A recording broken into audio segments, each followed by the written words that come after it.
Hey, everybody. Welcome to today's stream. Obviously, the clock is ticking, and this is a high stakes legal showdown between attorney David Gingras and the State Bar of Arizona. Now, it is currently in the Supreme Court's holding pattern because they're awaiting the petitioner to file their response to the state bar's filing, which the due deadline, I should say, is 4 p.m. tomorrow. So it's less than 24 hours now.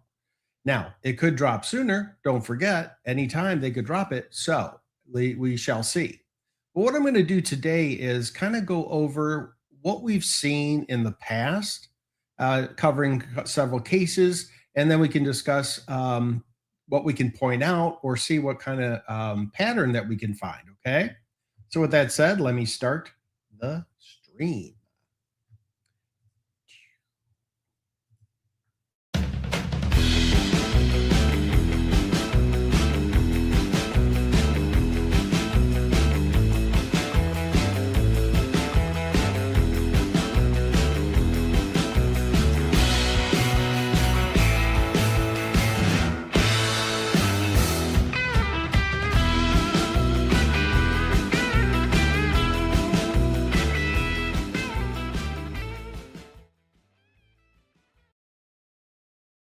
Hey there, all. Just wanted to make sure that we shared that opening stream with you, my intro. I tried a different format since I've watched Omar's a couple times. He talks first, runs his intro, and then goes into topic. So, with that said, let us get started. And what we have here, let me try to make it slightly bigger. Will that cover it? Not too bad. Okay, so legal battle lines. That's what this episode is called. Legal battle lines, ethics on trial. Dun, dun, dun, dun. That's right. So, Scottsdale City Court. You have to remember back then, July of 2025, over a year ago, a major milestone, if you will. The charges against Mr. Gingras was listed here, but the original charges on the lower court docket appeared in the Scottsdale City Court. That's the office, the city court, and the police officers out of Scottsdale had approached him. It did occur on July 6, 2025, if you recall, and the charges filed were driving under the influence, first offense, driving under the influence with a blood alcohol content of 0.08 or greater, first offense, as well as a speeding greater than a reasonable imprudent failure to avoid a collision. So we have the charges, and also at the bottom here, I also have a link. I'm not going to play it because it's two videos, two parts of the actual body cam footage that's available on Schnitzel Ninja's YouTube channel, as well as All the Best. They have it also, and Volo. Don't forget, you have a variety of places you can go watch the video. I'm not going to take time to spend it here. Most people have seen it if they're into, hey, Michelle, how you doing there? Big smile. And so those are the charges back from July 6th of last year. And there's the case number. The outcome on case number 1 that we're covering today, under the terms of the May 2026, so just shy of a year, plea agreement in Scottsdale City Court, the original DUI charges were amended. David Gingras ultimately pleaded guilty to reckless driving, and that's an ARS 28-693A, a class 2 misdemeanor. So a drop down from any type of felony or any major marks on his record. As part of this resolution, he agreed to pay a total of $1,068.61 in fines, fees, and statutory surcharges. And they add up. I've looked. There's quite a bit of variety of the court's demand to be paid for a variety of sources. And I guess I'm appreciative of that because you got to help everybody out. You know what I mean? And was enrolled and was ordered to enroll in and complete a substance abuse screening and program. I typed that wrong. But basically, it's an educational training session of 16 hours that he was signed up for, right, in Scottsdale at a facility, and they do offer the Zoom meeting style. I assume since this was in May, he has completed the 16 hours. I haven't seen anything on the docket to verify that. I haven't seen any. Hey, so hey, how you doing there? Sarah G, how you doing? Day 2. Keep it going. We are less than 24 hours from the deadline. Do not forget that. So let me continue. So I assume the educational training was completed. It's 16 hours in over 3 months. So I would think it's been completed by now. Plus, it had to be completed by July 18th. So with everything going on in his life over that 3-month time period, May, June, July, I hopefully he was able to complete it because there are repercussions to not complete what the court has ordered. He waived his trial and pending motions while the prosecution resolved the matter short of a formal DUI trial.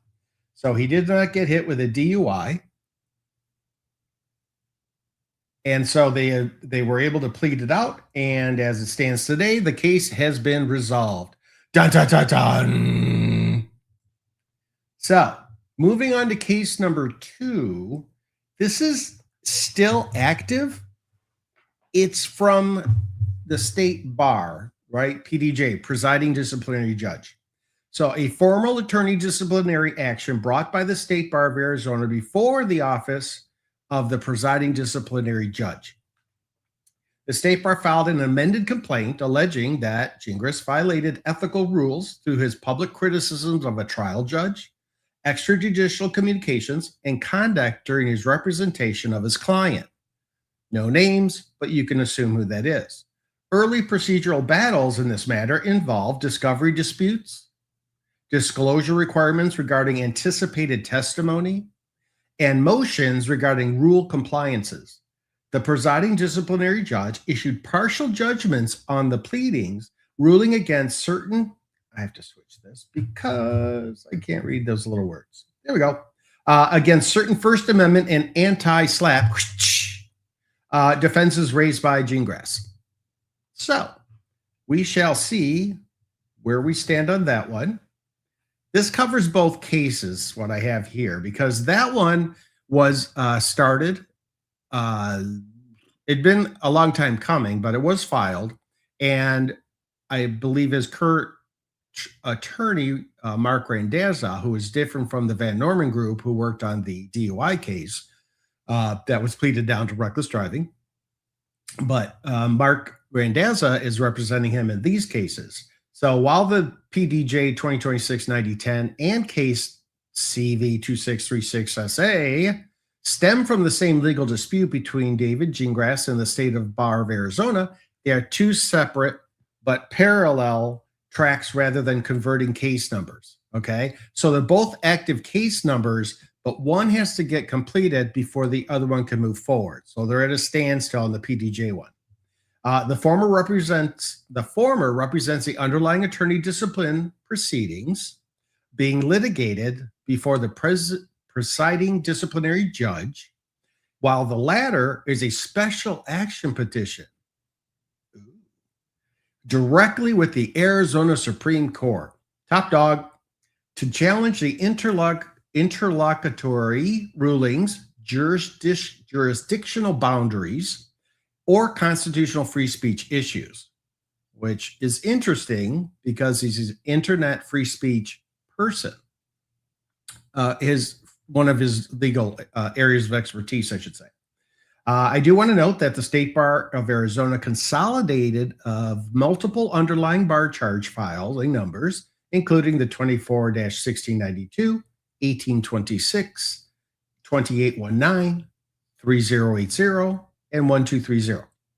So they were structured around 6 primary counts of professional misconduct, okay? Which we've all heard there's been 6 charges, or alleged charges. I guess they are charges, but alleged infractions, to be polite. So let me just go through those for you so that we have an understanding within this stream and everybody on here. Count 1 was a public statements and criticism concerning the judge. Focuses on public statements, social media posts, and blog commentary targeting the presiding judge's integrity which the bar alleges violated rules against impugning the judiciary and engaging in conduct prejudicial to the administration of justice. Well, I've also had a few blog posts based on me, which offended, but I have no room to do anything. It is what it is. You kind of go with the flow. You don't hold grudges, you move on. Because you know what? People like that burn themselves out, in my opinion.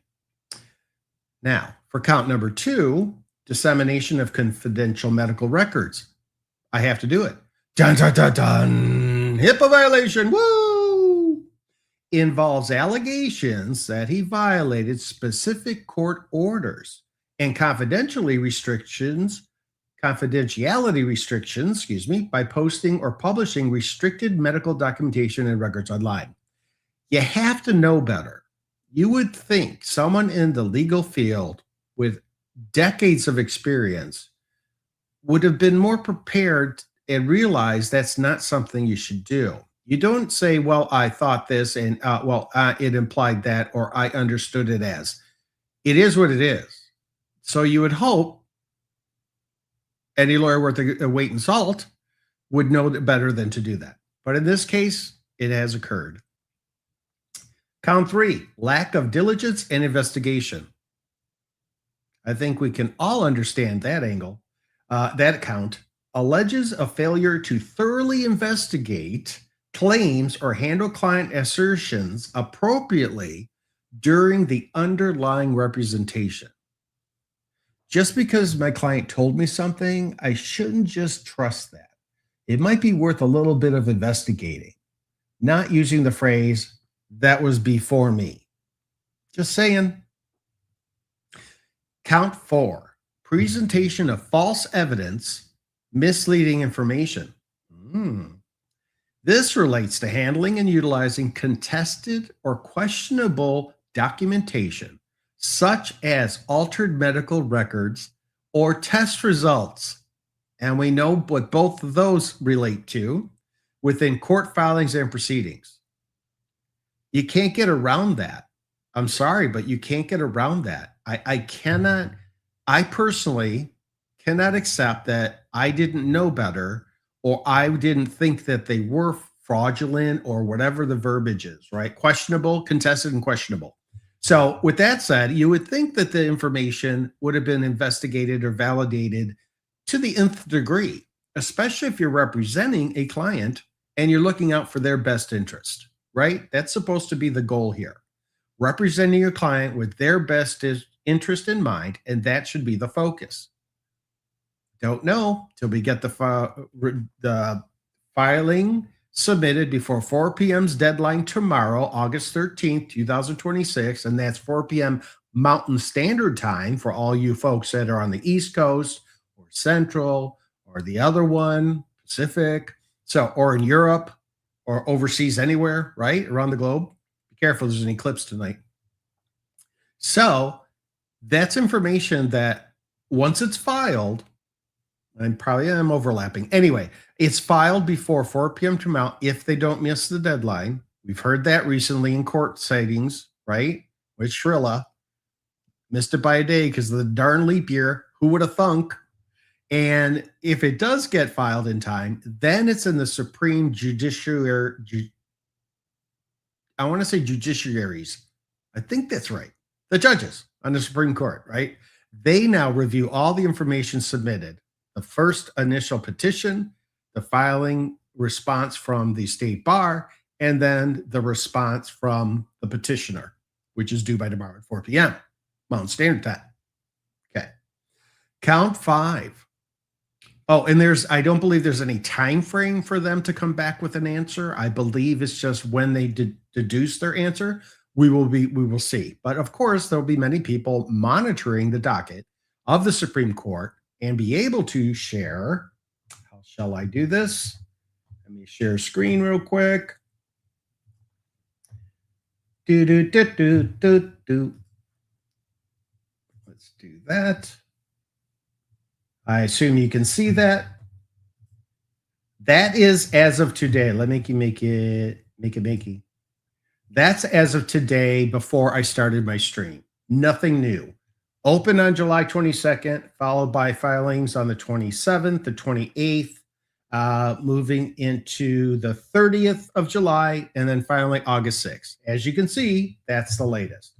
Let me do a quick refresh. So in case anything has changed, wouldn't that be exciting? But no, nothing's changed. So keep that in mind. There are ways to watch. There we go. So we'll be keeping our eye on that. And I believe many other folks are already doing that also. So we'll just keep monitoring, right? That's all we can do. So moving on to count 5, improper motion practices and tactics. Focuses on legal filings and courtroom behavior that the bar argues cross the line from standard zealous advocacy into improper, burdensome, or harassing litigation tactics. Multiple filings, multiple going to the Supreme Court in the past, continuous blogging. But as far as improper motion practices and tactics, that word tactics is right up there, isn't it? It's kind of like a middle name to some people, you know? What can we do to postpone? What can we do to confuse? What can we do to get out of it? Just throwing those 3 things, thoughts, process, those things out there, just so you know. Finally, count 6. Conduct unbecoming, additional professional misconduct rules. Encompass broader residual rule violations under the Arizona Rules of Professional Conduct regarding overall professional demeanor and duties to the legal system. I've said it many times, and you all know it. Lawyers are officers of the court. They're part of the team. And when you're on a team, you support one another. You don't berate, you don't go after it, you don't do anything like that, especially in a public forum, right? You need to handle it appropriately within the guidelines and the limitations of the law. And there are plenty of them. There are a lot of avenues you can do internally, but you do not need to broadcast it publicly, because look what happens in this case. You can do what you want, freedom of speech. Hey, more power to you, brother. But there are consequences. I've heard many people say that. Yes, freedom of speech is all of our rights as United States citizens, but there are consequences to some usage of that freedom of speech. Scary. Okay. As far as PDJ 2026-9010, it's pending because it's holding pattern until the resolution or final decision from the Supreme Court based on the recent filing. So let me just read this. The underlying attorney disciplinary proceedings before the presiding disciplinary judge remain active and pending. The case centers on a multi-count complaint brought by the State Bar of Arizona targeting professional conduct and public statements. While preliminary motions, including evaluations regarding pleadings and statutory dismissal efforts, have been actively litigated, portions of the dispute have also triggered parallel review upstream with related special action challenges currently awaiting jurisdictional evaluation by the Arizona Supreme Court. So we're on hold from the state bar's disciplinary action until now the Supreme Court makes a decision on moving forward or not. And I'll get into that in just a minute. Any questions? Thanks, Sarah. That I got to show that one. Hey, Rob, day 2 of the no power there. Will I have to watch out on replay crew? Super dumbed. I was in court half the day until my phone is getting ready to die. Oh no, Sarah G. I just appreciate you were able to squeeze me in before power was out on your phone. I pray that you're on the list to get power first. If you need me to call somebody, you just let me know because I'll get on them. You know, we stick together. So there.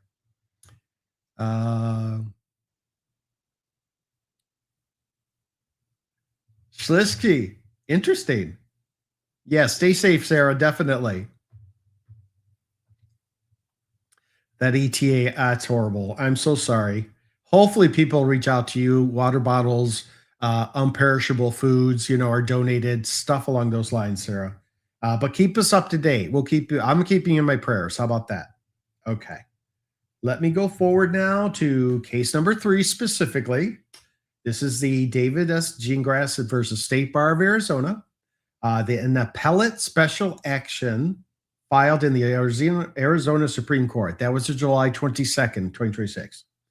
Initiated on July 22nd, 2026. I said it first. Get it? Ooh.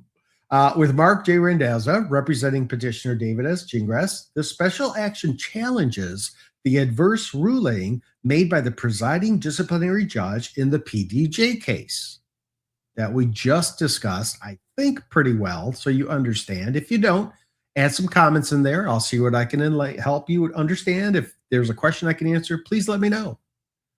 I'm doing my best. Gingras asked the High Court to review issues concerning attorney-free speech rights. The applicability, ooh, that's a good one, of Arizona's anti-SLAPP statute, section 12-751, which has been around for several years, to to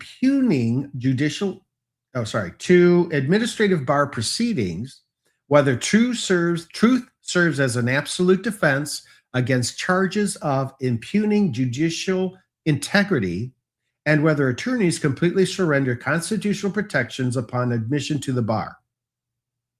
I don't believe you. I just, in my opinion, I don't know, I don't see it's expect you to completely surrender your constitutional protections. That makes no sense. You're representing other people, so you kind of need to be a little bit more professional because A, you're not emotionally involved, or you shouldn't be. You're just trying the case with the laws that are available. Not anything more than that. That's a real lawyer, right? You take the facts, you verify the facts, then you present the facts. I don't know. It's pretty 1, 2, 3 in that realm, right? So the concern about the usage of the anti-SLAPP statute is been in discussion over the last several weeks. So we shall see what happens. But once again, this case is pending. Yep. When will the Arizona Supreme Court issue its resolution on a special action? TBD, to be determined. There is no time frame, no 30 days, no 90 minutes or 90 days, nothing that I'm aware of, right? So they need the time to review, discuss, and vote and decide however they do it internally, right? Hey, Snow Wonder, how you doing? Oh, it's chilly in here now. The snow's here. Oh, so glad you stopped by. Thank you so much, my friend. Oh, yeah, the kids are back to school. Well, you stay on that. I know that's a full-time job. If you ever need an ear to bend, you know where I'm at. Thank you. The court's procedural schedule established the following timeline for the filings, which we are aware of. Response. Filed by the State Bar of Arizona on August 6, 2026, from the petitioner's filing on July 22nd. The reply, which is what we're waiting for, less than 24 hours, 23 and a half hours almost, before the 4 p.m. deadline Mountain Standard Time tomorrow, August 13th, which is an unlucky number in my world. The Supreme Court will decide, reply permitted to be filed by the petitioner no later than 4 p.m. on August 13th, Mountain Standard Time, don't forget. The Supreme Court will decide whether to accept jurisdiction and rule on the matter without oral argument after the briefing cycle concludes. So, based on the filings, they may determine how they want to proceed. They're going to allow it to stay. They're letting it move forward. They may also say, this has no meat to it, so we're denying it or dismissing it, that kind of thing, which means then the PDJ case can move forward. Again, I don't know timing, if they're going to move quickly or whatever the situation is. But I do know that somebody wants to leave the state months ago, still here, I guess. I don't know. So, moving on to this slide, share your thoughts. I'd like to know if anybody has any thoughts about how this is moving forward, any concerns or questions about the judiciary process here in Arizona, or if you have any opinions of your own that you want to share online. Because a lot of us are aware of everything that's happened for several years now. Some of us have actually been the punching bags to some of this, and others have gone unscathed currently, and I hope they don't become a punching bag. It's not acceptable to me. We're all just doing the same thing here, right? We're trying to entertain, educate, and share information. I don't think that's really a bad thing. So, any thoughts from anyone? I know, Teresa, you're busy, so thank you so much for joining. I appreciate that. It's much appreciated.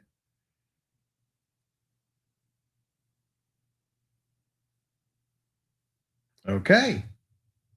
Soon enough, we're going to get people talking. I really am looking forward to that. That should be fun. So, once again, thank you all for joining me today. It's always appreciated. Your comments, your conversations, obviously your views and subscribing, all that comes into play and helps me out. I appreciate it.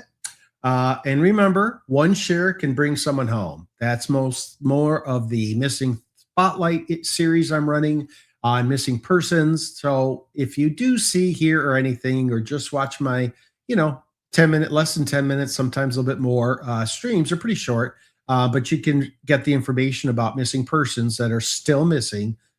Some are recent, some are many decades ago, but at least make yourself knowledgeable about it. And you'll never know. You might know somebody in that area and send it on. Like the recent one was Plummer, Idaho. People in Idaho, send them the link. They can watch it. Maybe they have some insight to this missing person, right? I just want to give it as much light as I can because it's all I can do, right? But if more people do this, you would be surprised how, and we already know how the internet works, got some great investigators out there. So I'm very proud of those folks. They can pull information from anywhere, and I watch a lot of YouTube, so I do believe that wholeheartedly. So I thank you all again for attending. Much appreciated. And video drop will be tomorrow at 3 p.m. Mountain Standard Time. And then I'll be back on Friday, and I should be able to give you, I won't give you the heads up because I have 2 decks I want to do, two streams, and I'm still kind of deciding which I want to do. So I'll post that probably late Thursday night or Friday morning, and then you'll see me Friday afternoon. And don't forget, we have a couple things coming up the rest of this month, so be aware. The calendar has activity. And as occurs tomorrow, I might jump on, let you know what the filing has when I get my hands on it, and then stream it, okay? So there might be a part 3 to this one since I originally did a part 1 few streams ago. Okay, thank you all again for joining. I really appreciate your time, and I care. Please take it to heart. I'll talk to you soon. Bye now. Bye for now.